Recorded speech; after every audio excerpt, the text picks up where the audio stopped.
복된 주일 이 시간에 여기까지 나오신 여러분들 위해 하나님의 크신 은혜가 함께하기를 진심으로 기원합니다. 아울러 여러 가지 사정으로 영상으로 예배에 참여하는 모든 분들에게도 동일한 은혜가 있기를 기원합니다. 우리는 계속해서 욥기 말씀을 읽어나가고 있습니다. 욥기가 거의 끝나는 부분에 와 있습니다.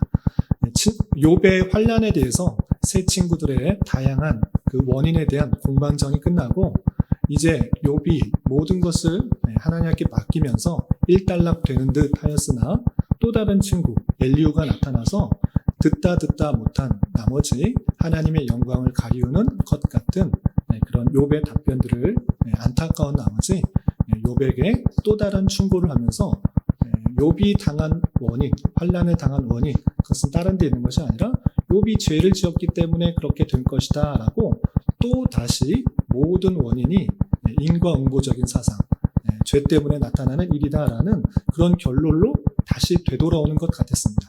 그러나 이제 엘리후의 그 충고가 마쳐진 이후에 38장부터 41장까지 모든 이야기, 공방전이 다 마쳐지고 하나님께서 그 모든 해결책을 답변해 주는 내용이 이제 나오게 됩니다. 어제 읽게 된 38장부터 또 41장까지 올해까지 읽게 되는 41장까지가 하나님께서 그들에게 특별히 욥에게 그 모든 사실에 대해서 알려주는 말씀인데 특별히 39장을 통해서 깨달아야 될 것이 무엇인지 이 모든 것들을 통해서 하나님께서 원하셨던 것이 무엇인지 또 살펴보는 시간을 갖도록 하겠습니다. 먼저 39장을 살펴보기 전에 문맥을 좀 다시 한번 짚고 넘어가도록 하겠습니다. 욥기 1장부터 2장까지는 욥이 갖고 있는 신앙에 대해서 알려준 이후에 그 신앙을 증명할 수 있도록 사탄을 통하여서 환난과 역경들이 나타나게 되는 그 모습을 살펴볼 수 있었습니다. 그리고 3장부터 37장까지는 욥이 당한 정말 말할 수 없는 힘든 고통과 어려움 속에서 세 친구들이 찾아와서 왜 이것들이 찾아왔는지 계속적으로 충고하고 그것에 대해서 답변하고 하는 내용이 길게 나왔던 것입니다. 그리고 말씀드린 것처럼 38장부터 41장까지는 하나님께서 그 모든 일들이 왜 일어나게 되는지에 대해서 결론적으로 알려주는 말씀이 나오고 그리고 42장에서는 힘들고 어렵고 역경 가운데 있었던 그 모습들이 오히려 더 풍성하고 또 복된 것으로 채워지시는 회복되는 그 모습이 42장까지 나오는 것입니다. 이런 것을 염두에 두고 우리 계속해서 말씀을 읽어나갔으면 좋겠습니다. 그리고 38장부터 41장까지 여기가 아주 중요합니다.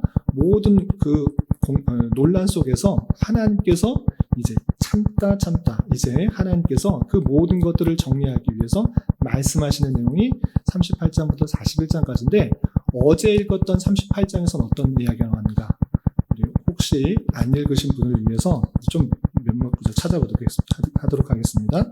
38장과 39장이 거의 이어지기 때문에 38장을 함께 보는 것이 중요합니다. 그래서 38장의 내용 몇 구절만 살펴보겠습니다. 38장부터 하나님께서 욥에게 하시는 말씀이 나오는데 38장 1절에 이렇게 되어 있습니다. 여러분들 갖고 계시는 성경을 좀 찾아보시면서 따라오시기 바랍니다. 38장 1절에서 보시면 그때 여호와께서 폭풍우 가운데에서 욥에게 말씀하여 이르시되 폭풍우 가운데 하나님의 영광과 또 임재가 드러나는 표현일 때 번개나 우레나 풍우 같은 것이 함께 동반되는 것을 성경에서 쉽게 찾아볼 수 있습니다. 하나님께서 그 폭풍우 가운데 욥에게 말씀하시는 것입니다. 그런데 욥에 대하여 어떻게 하나님께서 평가하고 또 말씀하시는가 2절 3절 보시면 무지한 말로 생각을 어둡게 하는 자가 누구냐 무지한 말로 잘 알지 못하는 말로 여러 가지 판단을 흐리게 하는 사람 누구냐라고 욥에 대해서 평가하는 것입니다. 욥이 나름대로의 하나님에 대한 지식과 또한 친구들의 답변을 잘 했지만 하나님 보시기에는 한없이 부족하다라는 것을 생각해 볼 수 있는 것입니다. 그러면서 하나님께서 욥에게 이렇게 말씀하신 것입니다. 3절 보시면 너는 대장부처럼 허리를 묶고 내가 내게 묻는 것을 대답하지 마라. 내가 묻는 거 피하려고 하지 마라. 내가 여러 가지 것들을 물어볼 텐데 너는 정말 상남자처럼 허리 단단하게 묶고 여러 가지 묻는 것에서 하나하나 대답해보라 라고 하면서 하나님께서 말씀하시기 시작하는 것입니다. 38장에는 어떤 내용들이 있는가 라고 할 때 하나님께서 천지를 창조하시고 또 별들을 운행하시고 또 날씨와 또 추위와 더위가 모든 것, 또 바다의 경계를 하나하나 다 만드셨는데 그것을 네가 보았느냐, 네가 어떻게 되는지 아느냐 하나씩 물어가면서 인간의 연약함, 인간의 부족함 속에서 어떤 것도 대답할 수 없는 인간의 부족함과 제한성을 말해주고 있는 것입니다. 몇몇 구절만 보시면 4절에 내가 땅에 기초를 놓을 때에 내가 어디 있었느냐, 내가 깨달아 알았거든 말할지니라. 땅의 기초, 이 지구가 창조되고 이 천지가 창조될 때 너 있었느냐? 그 어떤 방식으로 천지가 창조됐는지 봤느냐? 봤으면 말해봐라, 대답하라, 이렇게 요구하시는 것입니다. 욥은 대답할 수가 없는 것입니다. 또한 어떤 표현도 있는가 보시면 8절부터 10절부는 이런 표현이 있습니다. 바다가 그 모태에서 터져나올 때 문으로 그것을 가둔 자가 누구냐? 그때 내가 구름으로 그 옷을 만들고 흑암으로 그 강보를 만들고 한계를 정하여 문 빗장을 지르고 라고 하면서 바다가 나오는 것도 하나님의 뜻하신 가운데 이루어지고 있다. 그리고 그 경계도 하나님께서 정해셔서 넘치지도 줄어들지도 않는 그 놀라운 섭리 가운데 있다라는 것을 밝혀주고 있는 것입니다. 또한 12절에는 이런 표현도 있습니다. 12절 내가 너의 날에 아침에게 명령하였느냐 새벽에게 그 자리를 일러주었느냐 라고 하면서 아침과 새벽, 우리는 그냥 자고 일어나면 아침이 오고 또 다른 하루가 시작된다라고 생각하지만 그 모든 것들이 하나님의 주권 가운데 계속적으로 일어나고 있다는 것을 생각해야 된다는 것을 하나님께서는 질문하시는 것입니다. 또한 18절에는 이런 표현도 있습니다. 18절 땅의 너비를 내가 측량할 수 있느냐, 내가 그 모든 것을 다 알거든 말할지니라. 땅이 얼마나 큰지 너 정확하게 계산할 수 있느냐? 사람이 그것을 다 계산할 수가 없는 것입니다. 그렇게 할 수 없는 제한적인 것이지만 하나님께서는 그 모든 것들을 알고 있다는 것을 강조하고 있습니다. 또한 좀 많이 건너뛰어서 25절에는 이런 표현도 있었습니다. 25절 누가 홍수를 위하여 물길을 터주었으며 우레와 번개의 길을 내주었느냐. 홍수, 우레, 번개 이 모든 것도 하나님께서 하시는 것인데 너는 그것에 대해서 답변할 수 있느냐? 없다라는 것을 말하고 있고요. 29절에는 이런 표현도 있습니다. 29절 얼음은 누구의 태에서 났느냐? 공중의 서리는 누가 낳느냐? 날씨가 추워서 얼음이 얼고 또 서리가 내리는 것, 그거 네가 힘으로 할 수 있느냐? 어떻게 그것들이 일어나는지 말할 수 있느냐? 없다. 그러나 나는 그것을 행하는 분이다 라는 것을 강조하고 있습니다. 또 많은 표현이 있지만 한 개만 더, 한 구절만 보겠습니다. 31절 내가 묘성을 메어 묶을 수 있으며 삼성의 띠를 풀 수 있느냐. 여기서 별자리에 대해서 말하고 있습니다. 32절, 33절 같이 보면 너는 별자리들을 각각 제때 이끌어낼 수 있으며 북두성을 다른 별들에게 이끌어낼 수 있겠느냐. 내가 하늘의 궤도를 아느냐. 하늘로 하여금 그 법칙을 땅에 베풀게 하느냐. 우리가 얼마 전에 누리호가 위성을 싣고 공중에 쏘아 올리는 그런 장면을 목격했는데 그것 해가지고 정말 기뻐하는 우리나라의 모습을 봤습니다. 그러나 그 자체 어떤 것을 하나 우주에 쏘아 올린 것도 아주 잘한 것인데 하나님께서는 이 우주 속에 각각의 별자리들과 별들이 아주 다양한 궤도를 통해서 움직이고 제때 그것이 나타나게 하시는 그 분이시라는 것을 보여주는 것입니다.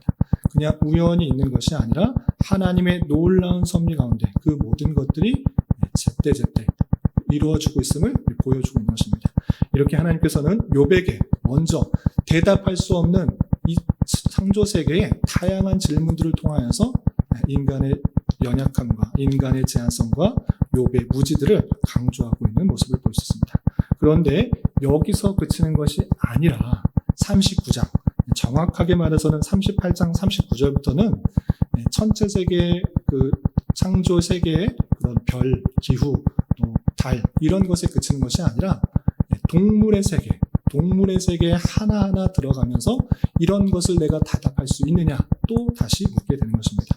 그 내용이 39장 동물 세계에 대해서 하나님께서 물으시고 하나님의 놀라운 지혜의 섭리가 있다는 것을 밝히고 그리고 40장, 41장 내일과 모레 읽게 되는 그 말씀은 어떤 내용인가? 그 중에서도 베헤못, 여기서 옛날 성경에서는 하마라고 되어 있는데 하마라고 생각하기에는 너무 좀 다르기 때문에 원어 그대로 베헤못이다 이렇게 개정 성경에 쓰여졌습니다.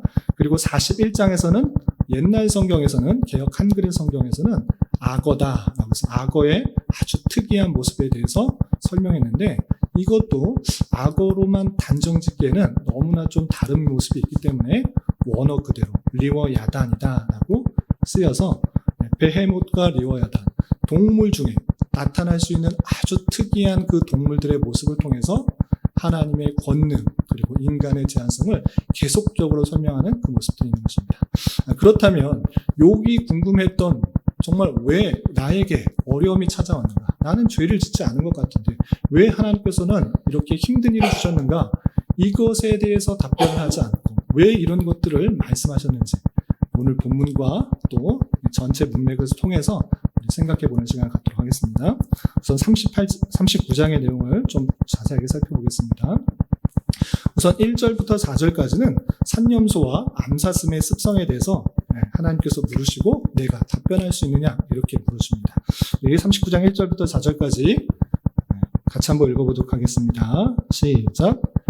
산염소가 새끼 찌는 때를 내가 아느냐? 암사슴이 새끼 나는 것을 내가 본 적이 있느냐? 그것이 몇 달 만에 만삭되는지 아느냐? 그 낳을 때를 아느냐?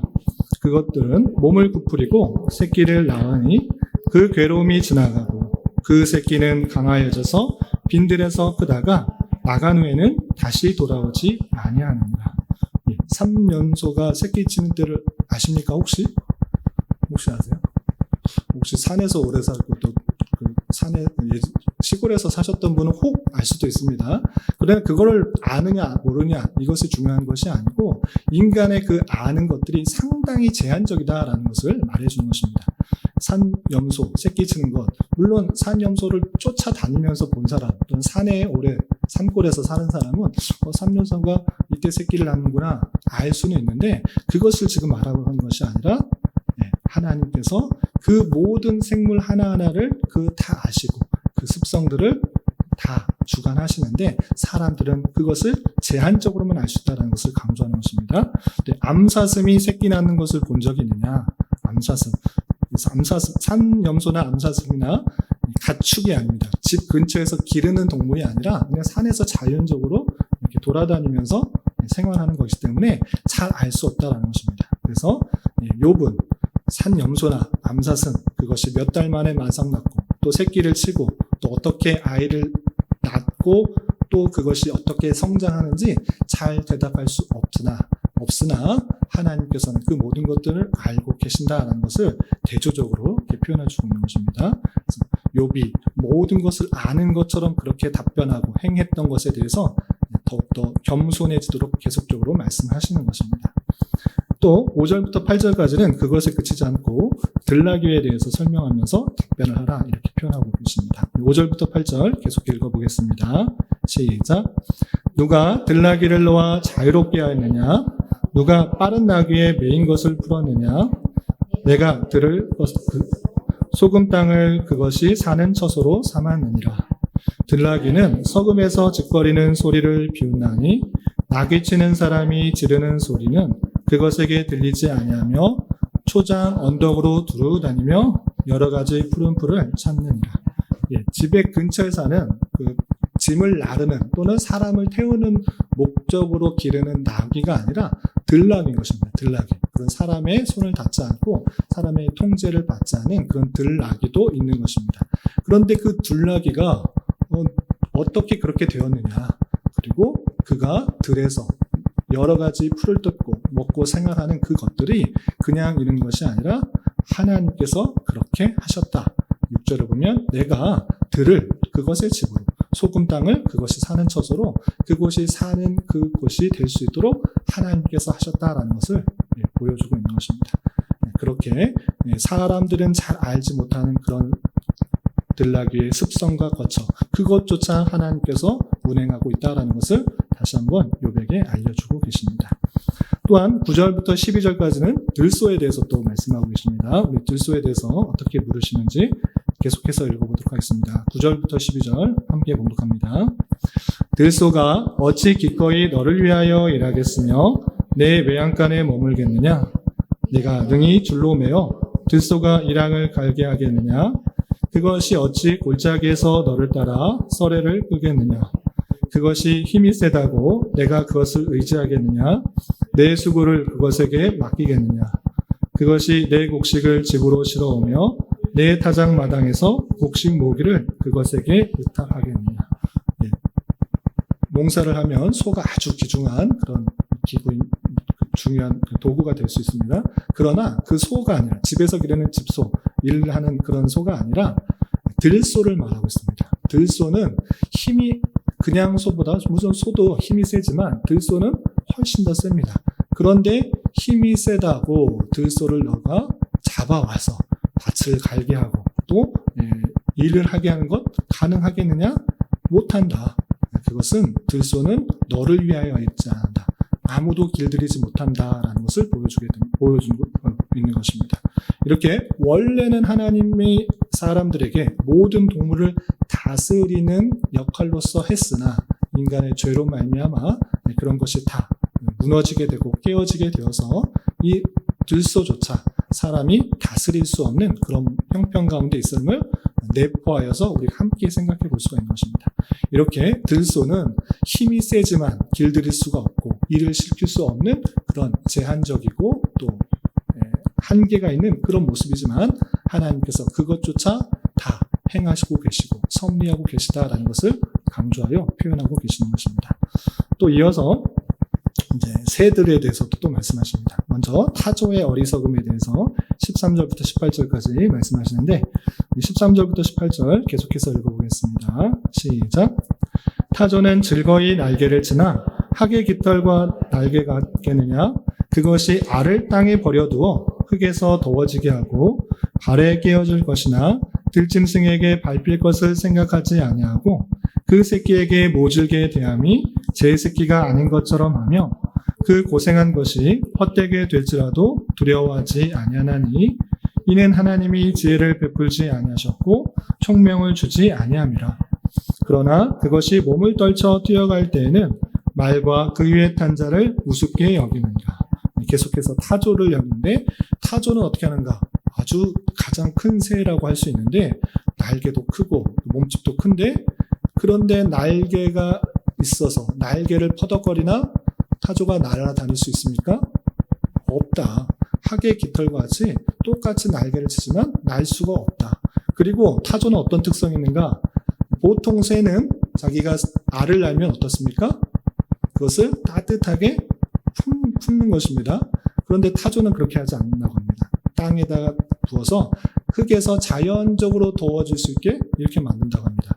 그런데 자연적으로 내가 그것을 품지 않아도 자연적으로 따뜻하게 되구나, 지혜가 좋다라고 생각하시는데 오히려 그렇게 두기 때문에 지나가는 동물들로 인하여서 밟히는 경우가 너무 많이 있다. 그래서 그 알이 깨어져서 새끼가 부화되지 않는 그런 모습들이 나타나고 있다. 그리고 이 타조는 좀 어리석게 당연하게 사람도 모생애가 있고 짐승들도 자기 새끼를 아끼는 것들이 당연할진데 타조는 그렇게 하지 않는다고 합니다. 새끼에게 모질게 대한다고 합니다. 그래서 모질게 대함이 마치 제 새끼가 아닌 것처럼 모질게, 아끼는 것이 아니라 모질게 대하고 있는 그런 모습들이 있는데 그런 모습들, 왜 타조는 참 희한하다, 어떻게 저럴 수 있는가라고 생각할 수 있지만 그렇게 지혜 없는 것 같은 모습일지라도 하나님께서 그렇게 행하셨다. 지혜를 베풀지 아니하고 총명을 주지 아니하신 것이다. 타조의 모습, 그냥 우연히 된 것이 아니라 하나님의 주권 가운데 지혜와 총명을 베풀지 않고 주지 않으셨기 때문에 참으로 어리석은 모습 가운데 나타나는 동물도 있다라고 설명해 주고 있습니다. 그렇지만 그렇게 지혜가 없음에도 불구하고 18절에는 그의 또 뛰어남들이 마지막에 이렇게 들어갑니다. 18절 보시면 그러나 그것이 몸을 떨쳐 뛰어갈 때는 그냥 조용조용 다니고 날지도 못하는 것 같아 보이지만 몸을 떨쳐서 뛰어갈 때는 말과 그 위에 탄 자를 우습게 여기느니라처럼 말보다 더 빨리 뛰어가는 그런 특징도 있다. 이렇게 표현하고 있습니다. 하나님께서 지혜를 베풀지 않고 총명을 주지 않은 그런 모습 속에서도 다양한 특징들이 드러나고 있음을 강조하고 있는 모습을 볼 수 있습니다. 또한 19절부터 25절까지는 말에 대해서 설명하고 있는데 19절부터 25절 쭉 한번 읽어보겠습니다. 시작. 말의 힘을 내가 주었느냐? 그 목에 흩날리는 갈기를 내가 입혔느냐? 내가 그것으로 메뚜기처럼 뛰게 하였느냐? 그 위험의 콧소리가 두려우니라. 그것이 골짜기에서 발굴질하고 힘있음을 기뻐하며 앞으로 나가서 군사들을 맞대 두려움을 모르고 겁내지 아니하며 칼을 대할지라도 물러나지 아니하니 그의 머리 위에는 화살통과 빛나는 창과 투창이 번쩍이며 땅을 삼킬 듯이 맹렬히 성내며 나팔 소리에 물러서지 아니하고 나팔 소리가 날 때마다 힝힝 울며 멀리서 싸움 냄새를 맡고 지휘관들의 호령과 외치는 소리를 듣느니라. 네, 말의 힘과 용맹을 표현하고 있습니다. 말은 잘 뛰고 또 힘있게 나아갈 뿐만 아니라 멋있는 그 모습도 있습니다. 그런데 그 말은 전쟁이 일어나면 창과 그런 화살과 이런 무기에 대해 두려워하지 않고 주인이 시키는 대로 그 주인이 올라타서 돌격하면 그것을 두려워하지 않고 그 앞으로 적진으로 뛰어가는 놀라운 힘과 용맹을 보이는 것입니다. 그런데 이 특이하게 힘과 용맹을 보이는 이 말의 힘, 이것 네가 주었느냐? 네가 그렇게 하도록 했느냐? 아니다. 하나님께서 하신 것이다. 내가 한 것이다. 이 말의 힘과 용맹 모두 하나님께서 주장하시는 것이다 라는 것들을 다시 한번 밝혀주고 있습니다. 그리고 마지막으로 26절부터 30절 매와 독수리에 대해서 설명하고 계십니다. 마지막으로 26절부터 30절까지 같이 한번 읽어보겠습니다. 시작. 매가 떠올라서 날개를 벌쳐 남쪽으로 향하는 것이 어찌 내 지혜로 말미암음이냐? 독수리가 공중에 떠서 높은 곳에 보금자리를 만드는 것이 어찌 내 명령을 따름이냐? 그것이 낭떠러지에 집을 지으며 뾰족한 바위 끝이나 험준한 데 살며 거기서 먹이를 살피나니 그 눈이 멀리 봄이며 그 새끼들도 피를 빠나니 시체가 있는 곳에는 독수리가 있느니라. 매와 독수리를 설명하고 있습니다. 매가 날개를 펴서 남쪽으로 날아가는 것, 기후에 따라서 철에 따라서 이동하는 것, 네가 지혜를 주어서 그렇게 한 것이냐? 아니다. 그리고 독수리가 높은 곳에 떠서 보금자리를 만드는 것, 언덕배기에 아무도 올라갈 수 없는, 건드릴 수 없는 그런 곳에 살면서 또 알을 낳고 새끼를 기르는 것, 네가 그렇게 명령했기 때문에 독수리가 그렇게 하는 것이냐? 아니다. 네가 한 것이 아니고 내가 하나님께서 그렇게 한 것이다. 이것을 밝혀주고 있는 것입니다. 이 매와 독수리에게도 하나님께서 지혜를 따라서 또 그렇게 하도록 하시는 놀라운 주권 가운데 있다는 것을 밝혀주고 있는 것입니다. 우리가 잘 살펴볼 수 없는 그러한 동물들까지도 하나님께서 모든 것을 주관하여 주신다. 그것을 설명한 부분이 39장까지인데 이 말씀을 통해서 깨달을 수 있는 것들이 무엇인지 세 가지로 정리해보도록 하겠습니다. 우선 첫 번째, 삼염소, 암사슴, 들나귀, 들소. 물론 각각의 특징들, 그것을 말하면서 교훈받을 수 있는 것들이 있지만 좀 묶어서 함께 생각하겠습니다. 이 삼염소, 암사슴, 들나귀, 들소 통해서 우리가 무엇을 깨달을 수 있는가라고 할 때 이들의 특징은 쉽게 우리가 가축이 아니므로 쉽게 접할 수 있는 동물이 아닌 것입니다. 반려견이다, 또 애완동물이다, 다양한 동물들을 오늘날 이렇게 키우기도 하지만 이때도 지금도 마찬가지로 삼염소, 암사슴, 들나귀, 들소는 쉽게 접할 수 있는 동물이 아니기 때문에 우리는 잘 알지도 못하고 그의 생태나 습관들을 잘 알지 못하기 때문에 다루기도 쉽지 않습니다. 그러나 하나님께서 이것을 하나하나 열거하면서 말씀하시고자 하는 것이 무엇인가? 우리는 잘 모르나 하나님께서는 그 모든 것들을 아시고 그 생태를 주관하시고 섭리하고 있다는 것을 욥에게 알려주고자 하셨던 것입니다. 이렇게 욥에게 아주 작은 것 또는 잘 알 수 없는 것조차 하나님께서 하신다, 주관하고 계시다라는 것을 신약에서는 어떻게 표현하고 있습니까? 마태복음 6장에 보면 그것들을 훨씬 더 또 자세하게 말씀 있는 것입니다. 6장 26절부터 31절을 보면 예수님께서 이렇게 말씀하셨습니다. 공중의 새를 보라, 심지도 않고 거두지도 않고 창고에 모아들이지도 아니하되 너희 하늘 아버지께서 기르시나니 너희는 이것들보다 귀하지 아니하냐. 하나님께서 그 모든 것들을 돌보시는데 너희는 어떠한 자냐? 그런 동물들, 미천한 보여 보이는 잘 알지도 못하는 그런 동물보다 훨씬 더 귀하다라는 것을 우리는 잘 깨달아야 되는 것입니다.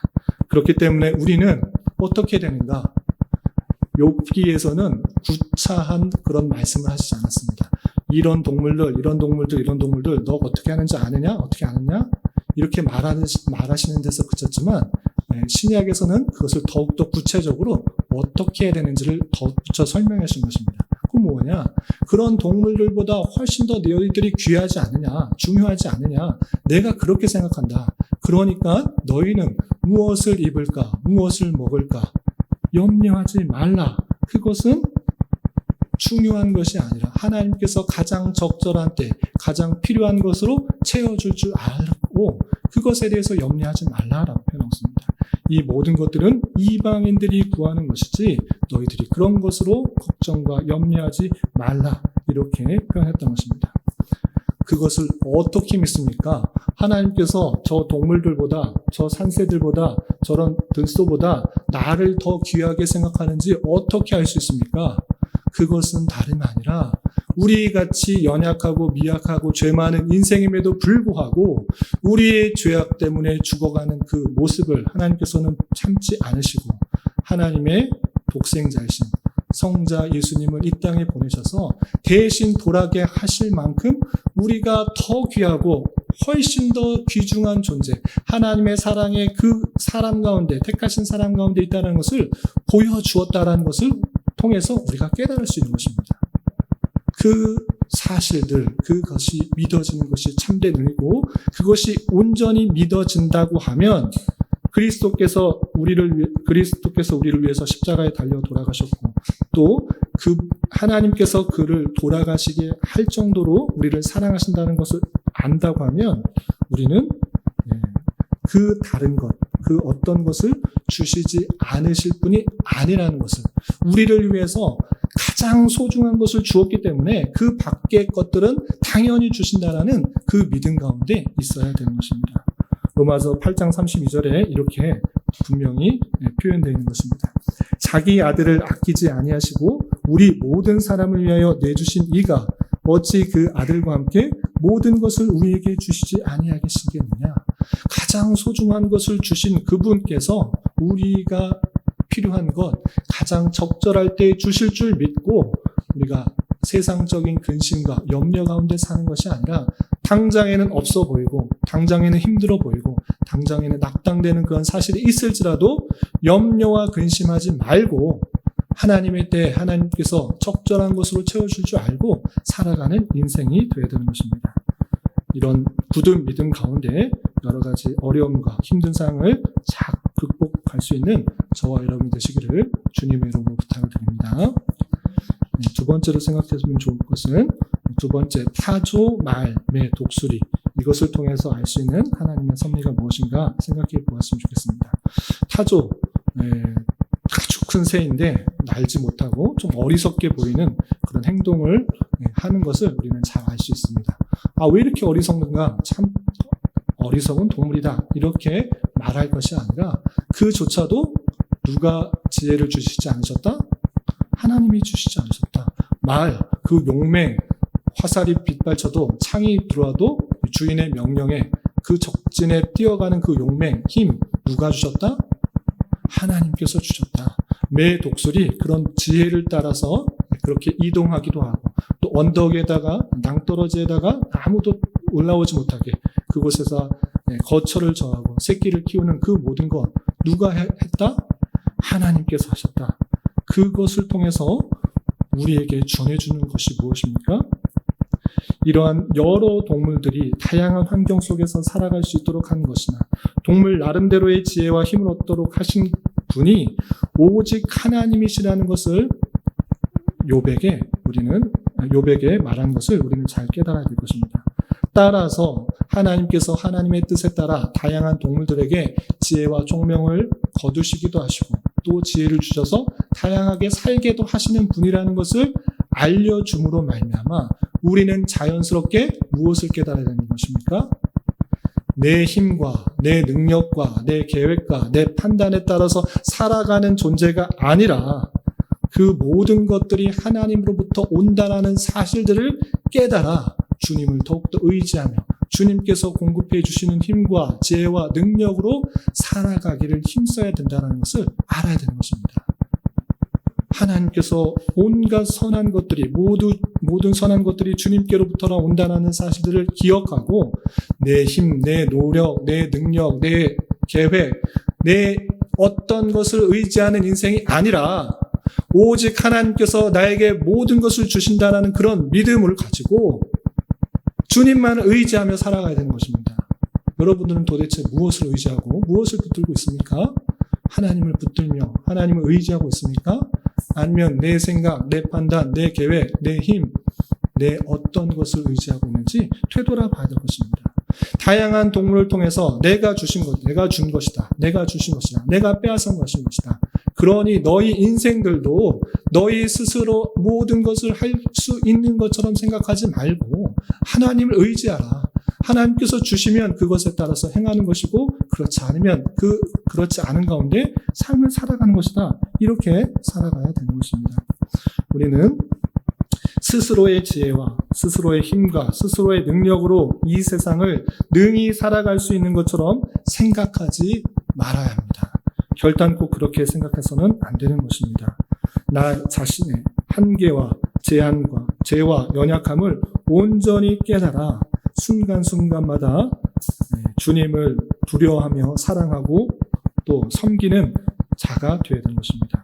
그것이 성경에서 말하고 있는 참된 지혜고 또 하나님께서 말씀하신 그것에서 떠나지 않는 것, 죄악에서 떠나는 것, 그것이 명철인 줄 알아야 될 것입니다. 우리는 오직 하나님만을 의지하며 하나님께서 공급해 주시는 힘으로 우리에게 맡겨진 일들을 잘 감당할 수 있어야 될 것입니다. 오직 하나님만을 의지하고 또 하나님께서 공급해 주시는 힘으로 여러 가지 주어진 일들을 잘 감당할 수 있는 저와 여러분 되시기를 주님의 이름으로 부탁을 드립니다. 아울러 한 걸음 더 생각해 보면 하나님의 선하신 뜻 가운데 서로 다른 지혜와 능력을 주시는 분이시다. 서로에게 또 각자에게 하나님께서 하나님의 뜻대로 서로 다른 상황과 환경과 여건과 은사와 달란트, 재능을 주시는 것이다. 그러므로 말미암아 서로에 대해서 서로 다른 환경과 조건과 여건과 특성들을 비교하면서 불평하거나 원망하거나 낙담하면 안 되는 것입니다. 나는 왜 이렇게 금수저가 되지 않았습니까? 나는 왜 흙수저 가운데 태어났습니까? 나는 왜 이렇게 잘하는 것이 하나도 없습니까? 이렇게 불평불만할 것이 아니라 하나님의 놀라운 주권 가운데 이런 사람도 만드시고 저런 사람도 만드시고 저런 형편도 만드시고 이런 형편도 만드셔서 하나님의 그 뜻을 이루어 가시는 것이다. 그 속에서 하나님을 더욱 찾느냐, 하나님을 더욱더 의지하느냐, 하나님께서 원하시는 백성의 모습으로 성숙해되고 성화되는가가 문제이지, 그것에서 내가 이 땅에서 더 뭐하는 것을 얻어서 기뻐하는 그런 의미로서 있는 것이 아니라는 것을 잘 살펴야 될 것입니다. 그러므로 말미암아 내게 주어진 하나님께서 부어주신 선물이 무엇인지, 은사가 무엇인지, 또 특성이 무엇인지, 환경이 무엇인지를 잘 발견하고 또 개발하여서 나의 유익을 위해서 나의 영광을 위해서 사는 것이 아니라 하나님께만 영광을 돌리는 삶이 되어야 될 것입니다. 내게 이것을 주셨기 때문에 내가 했던 것이 아니라, 내가 이룬 것이 아니라, 내가 완성한 것이 아니라 하나님께서 주셔서 하나님께서 나를 통하여서 역사하셨다라는 것을 고백하며 하나님께만 영광을 돌리는 삶이 되어야 될 것입니다. 이런 은혜가 저와 여러분 우리 모두에게 있기를 진심으로 기원합니다.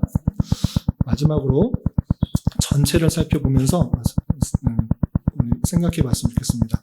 이 말씀은 어제 말씀인 38장과 또 내일과 모레 읽게 되는 41장까지 말씀을 통틀어서 주제를 담는 것입니다. 욥이 궁금했던 것은 이것이었습니다. 내가 과연 무엇을 잘못했기에 이런 어려움이 찾아왔습니까? 하나님 나타나셔서 나에게 말씀해 주십시오. 도대체 내가 무슨 잘못을 했길래 이런 어려움과 환난이 찾아왔습니까? 도저히 살 수 없는 이런 고통이 찾아왔습니까? 라고 탄원하듯이 하나님 앞에 나아갔습니다. 그런데 하나님께서 하신 답변은 무엇입니까? 내가 너 잘 사는 줄 아는데 그냥 너 시험해 본 거다. 이렇게 간단하게 말씀하시면 끝날 것 같은데 하나님께서는 처음부터 끝까지 그런 말씀은 한마디도 안 하셨습니다. 내가 너를 사단에게 시험해 봐가지고 그렇게 어려움이 찾아온 거야. 이제 다시 한번 회복시켜줄게. 너 잘못한 거 없어. 그런데 너 시험이 얼마나 신앙이 얼마나 경건한지 알려보려고 내가 사단에게 시험해 보도록 한 것이야. 이렇게 간단하게 말씀해 주시면 모든 것이 끝날 것 같은데 하나님께서는 그런 말씀을 한마디도 안 하십니다. 너 그렇게 따지고는 안 돼 묻는데 내가 누구인지 이제 한번 설명해 보겠다. 너 똑바로 들어라. 이 세상 우주가 어떻게 다스리는지 너 아느냐? 이 세상 모든 피조물이 어떻게 움직이는지 아느냐? 그 하나님의 놀라운 주권과 섭리 가운데 하나님의 뜻을 이루어가고 있는 그 모습 속에서 너가 있는 줄 알아라.